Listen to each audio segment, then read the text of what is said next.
My name is Anjelica. I am the founder of the Latina Leadership Podcast, and Amigas and Friends, a nonprofit dedicated to women in entrepreneurship and young girls in education. The Latina Leadership Podcast wasn't necessarily named the Latina Leadership Podcast. It was called If Not You, Then Who? But doing the research into the series, I learned that the only way that women can succeed was through education. In addition to that, Latinas were leading the space in entrepreneurship. So I was learning that women weren't taking care of themselves as much as they were taking care of their family. So it was mental health and physical health. So I've noticed that the last couple of years, people have been yelling into the void and what their opinion is and what they want and what they whatever. And I'm like, you know what? I'm also yelling into the void. I need to stop. I need to shut up because that's not helping my community. So the only way I can do it is by having these conversations, putting these events together, walking into those schools, talking to those young girls, making sure we show up for the little kids, making sure they see us show up. That's the only way we're going to make a difference. I grew up in the 90s as a teenager, which means I grew up with gangs.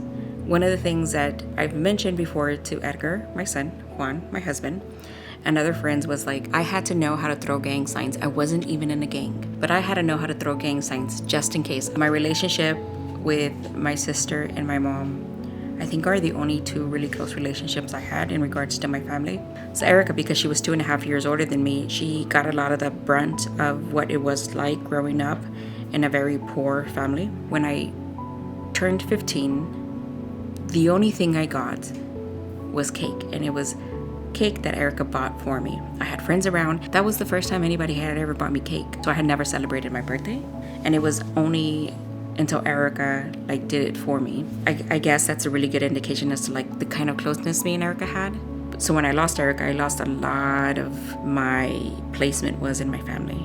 The only one who really calls me and tries to check in is my mom. We didn't have the best relationship when I was growing up. I think I literally aged out of being a child at age 15. She didn't kick me out, she just didn't take care of me anymore. My biggest dream growing up was to be a visual artist. I think I knew my strengths even when I was little. Even when I was little.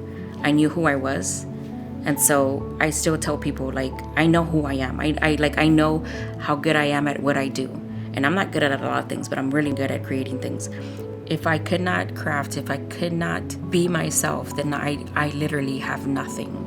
As long as I'm busy looking at something and I can do something with my hands, it feels like I'm alive. And I think it continues to change what I want to do in life. So I'm doing everything. School to me wasn't real. It was just a place I went through the day. I learned, but not to the point where I learn. I remember the stupidest thing teachers would say to us: make sure you get your parents to help you with your homework. My mom doesn't have the education to help me with my homework. There's a huge difference of what a good education can do for anybody. So mental health for me is the only thing I know.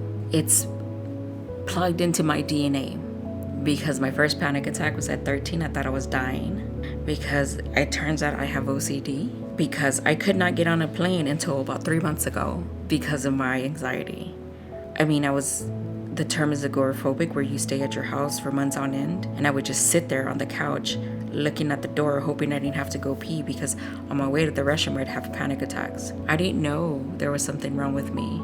I didn't know there was a healthy way of dealing with your mental health. I just kind of had panic attacks. There's nothing like losing hope. Nothing makes you happy, nothing makes you sad. Even crying, I would delight in crying because that meant I was feeling an emotion. I want to help at whatever capacity. I feel like this is my second wind at life. I really do believe I shouldn't be here. I wasn't meant to live past 30.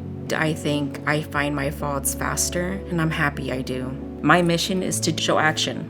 Really, I need to also show up for them kids. I need to show up for myself. I need to show up for my son.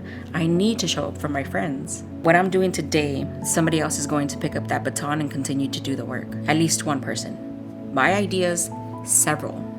People pick up that same baton and continue the work. Because this is the only way we're going to really, really make an impact.